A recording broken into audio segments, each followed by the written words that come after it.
Dear friends, all protocol observed, if you ask me what is the first priority for a better world, I would have no doubt to say quality education for all.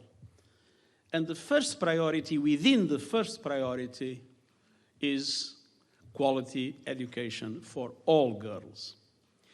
And the only way to reach one day effectively gender equality in our society is to make sure that we start by gender parity in our educational systems.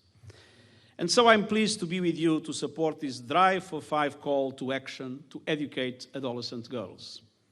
And I'm pleased to be sharing the stage with Mary Robinson and Bono, both of whom have shown in so many ways their commitment to furthering peace, human rights, sustainable development, and the principles of the United Nations. As Secretary General, but especially as a former teacher, I'm keenly aware of the vital importance of promoting education for adolescent girls. This is an indispensable foundation for achieving the Sustainable Development Goals and for a better world. And I thank the Government of Ireland for bringing together young people, activists and educators around this critical subject, because education is necessary for success and well-being in all societies. And it is essential, as it was said already so many times here, for gender equality. A good education can boost a woman's quality of life and open doors to decent work opportunities. It can give women and girls the life skills they need to adjust to an uncertain future, to stand up to discrimination and violence, and to make decisions about health care, including sexual and reproductive health. More broadly, education benefits children, families, and societies through helping reduce poverty and enhancing economic growth. This year, we celebrate 25 years since the Beijing Conference on Women. We have made great strides in the last quarter of century, so important gaps remain. It's true, more girls are in school than ever before. More countries have reached gender parity in education enrollment. However, while there is more parity at primary level, adolescent girls are still dramatically disadvantaged. And in addition, the rising rates of female education have not shifted deeply entrenched occupational segregation in both developed and developing countries. The global gender pay gap stands at an unrelenting 20%. And despite doing just as well as boys in the classroom, social and institutional barriers still discourage girls from taking up careers based on science, technology, engineering, and mathematics, or STEM. This is something we are especially highlighting today on the International Day of Women and Girls in Science. Today we celebrate the achievements of women scientists and emphasize the need for girls to have equal access to STEM education and to the career opportunities these skills provide.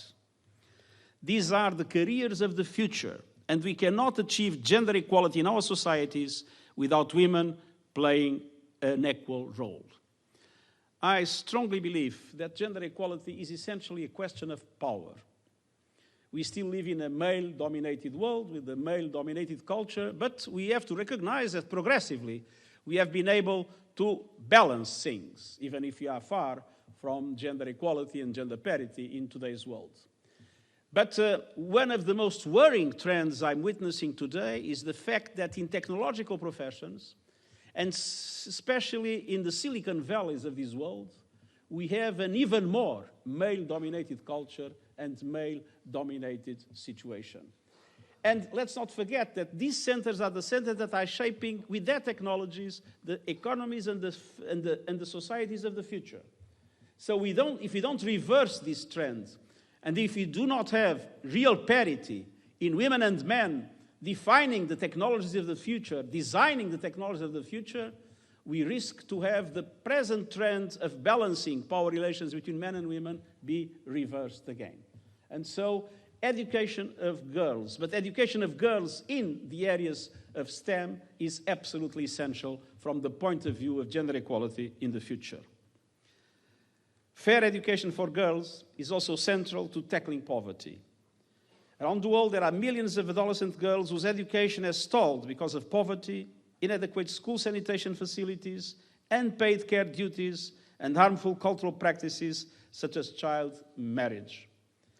We also have to add those who had to leave school because of war and civil unrest, natural disasters, and humanitarian crises. Addressing these issues means working to overturn deeply rooted stereotypes and social norms that see women and girls as less deserving of an education or that limit which subjects they have access to. Investments must be made in building new skills so that young women are equipped for the changing world of work, and in mobile learning so that education is accessible to women and girls everywhere where they are. So today's event could not be more timely. Education is an essential pillar of a better future for adolescent girls, but for all the society. And this year of anniversaries of Beijing and Security Council Resolution 1325 on Women, Peace and Security, and throughout the UN Decade for Action to deliver the SDGs, the priorities, voices and rights of adolescent girls must be at the center of our intergenerational change. Thank you very much.